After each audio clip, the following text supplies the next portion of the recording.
In this presentation, we are going to look at the earliest group of people that lived in the Southern African region. There were two set of people, the San and the Khoi Khoi. The San people and the Khoi Khoi people. These people were the earliest set of people to have lived in the Southern African region. The very first one we have to analyze is the San people. Some of them are still in existence. Well, some writers have tried to wrongly refer to them as the Bushmen. Well, because of the nature upon which they lived, and some of them that try to still maintain their culture, still try to live in that method. They are short, and then they are generally short people with brownish yellow skin. With brownish yellow skin.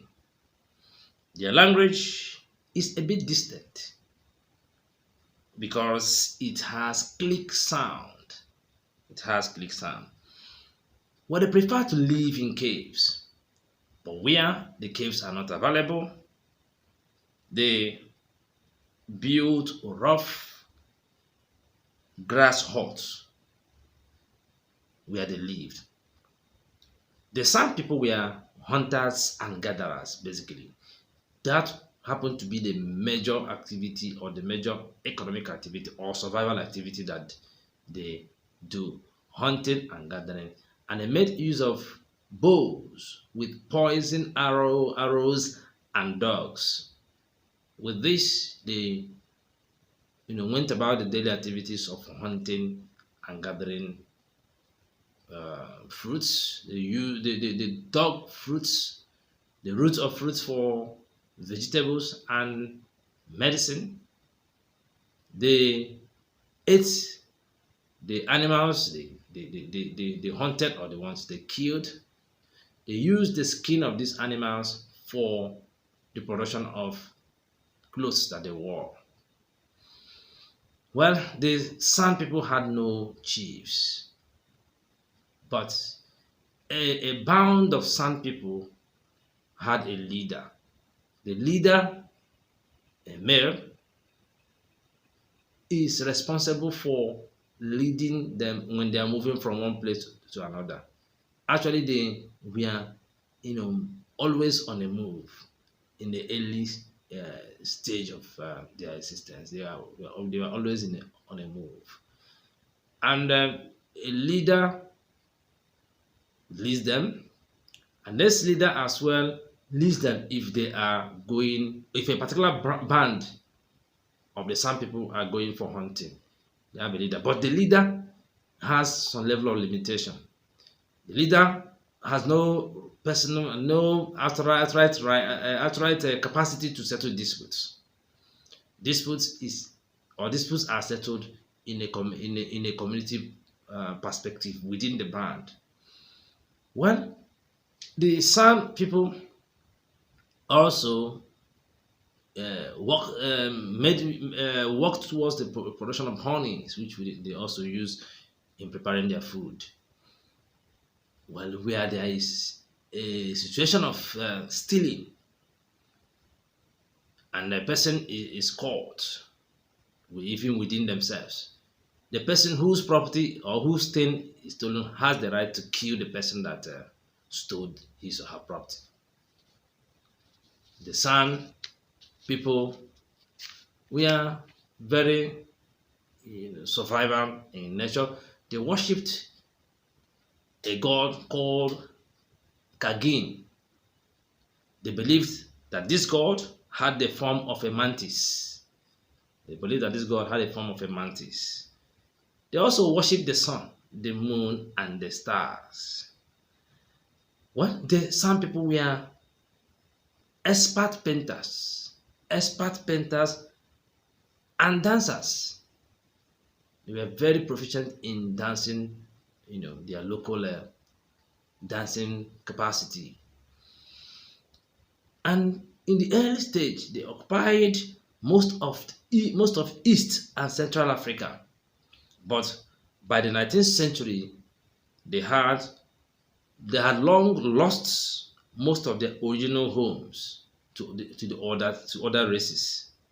Today, many of the San people can be found in Southwest Africa, the Southwest Africa, the Kalahari region, and Angola. Well, in South Africa region, some of them can be found in the Cape Province, actually still living in their own capacity in their cultural orientation. The South Orange Free States and the Transvaal area, and also the Lesotho Mountain area. So that's one of the earliest set of people to have lived in the Southern African region. So the next one people have to discuss were the Khoi Khoi. The Khoi Khoi were purely the one as well the earliest people to have also lived in the Southern African region. Some writers as well may refer to them as the Hottentots. I think this Hottentot of a name is traceable to the Dutch, and that look like a Dutch background name, but that particular name is derogatory. And presently, most writers have tried to, most writers, mainly historians, have tried to avoid using such names. The name simply also means Bushmen. The same reference the sun had is also the same reference that's been pointed towards the Khoi Khoi. So the Khoi Khoi, we also the Khoi Khoi of a name actually came from their language, and it simply means men of men, men of men. Well, they have some similarities with the sun, like they also have yellow skin, just like the San people, the brownish yellow skin, and their language also has click sounds, just like also the San. They as well hunted. We are hunters as well. They hunted with bows and poisoned arrows. But there were also some difference between them and the San. Well, they nevertheless they mark difference. There were actually difference between this set of people. In addition to hunting, that's a bit of difference. The Khoi Khoi people also reared domesticated animals. They had they reared cattle and sheep. They reared cattle and sheep. And in the early stage, when some white men, when the white men came to South Africa, they had some issues with the Khoi Khoi, and a good number of them were killed. Precisely, I think precisely the clashes, the earliest clashes was between them and the Dutch settlers. Well, the Khoi Khoi as well drank milk of these animals, the domesticated animals, which was actually their staple food. The Khoi Khoi were also hunters. They also engaged in fishing and at the same time the gathering of fruits. For their clothing, the Khoi Khoi made use of domestic animal skins for their clothing, and also and skins of animals also that they hunted. They processed them and used them to produce clothes for themselves. They had, in addition, ornaments. They were a bit sophisticated in beautification. They had ornaments like ivory, bracelets, glass beads, and several articles made of copper. So you can see it's actually wrong for anybody to refer to them as Bushmen. in the sense that there was some level of technical or technological activities going on within them, both the San and the Khoi Khoi. So most of these materials they even exchange with their Bantu neighbors. There are some other blacks that they came in contact with this. So most of these ornamental um, materials too, in exchange for materials that they need from some of these their neighbors. The Khoi Khoi rode on oxen. Very interesting. The Khoi Khoi rode on oxen. They even trained the oxen for use in fighting and hunting. You can see the level of sophistication of the Khoi Khoi. The Khoi Khoi's huts were made of pole covered with reed mats. They were lined with skin, especially in cold season for their survival. They lived in camps, which were surrounded by fences that were made with bush woods. The Khoi Khoi had chiefs who together lived with the other clan members. So with the help of the clan elders, the chiefs settled disputes among the area upon which they lived. The chiefs had powers of sentencing a man to death. The chiefs, nonetheless, did not interfere in disputes between members of the same clan. Well, this was possibly it was actually the responsibility of the clan heads.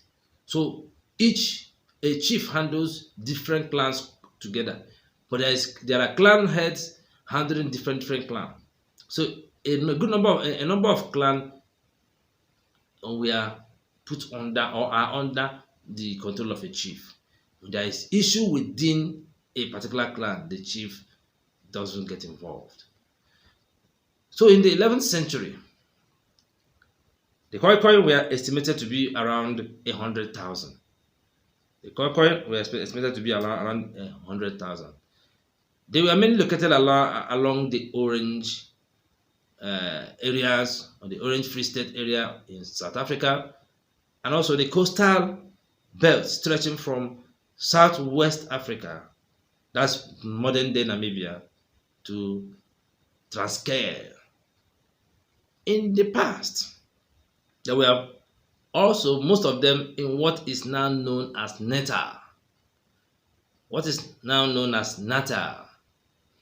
This was where they met with the Zulu and the Fossa people, who absorbed some of them and pushed others away. So the Khoi Khoi were very,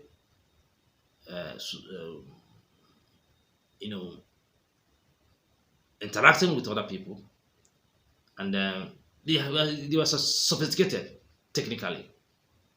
So most times when we try to look at the concept of Africa as regard the issue of underdevelopment, you see that in the early stage, it wasn't that Africans didn't make any move to, technically do something themselves.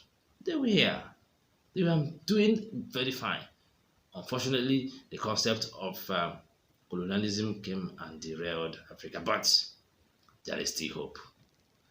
So please subscribe to our channel and click the notification bell so that anytime we drop any content in African history, you'll be one of the earliest people to be notified. Thank you for being there. I still remain Mr. Fortunatus Honor, a historian with high passion for contents in African history, personal and family history documentation, and other parts of area in history. I'm also a trained diplomat. Thanks for still being part of the channel.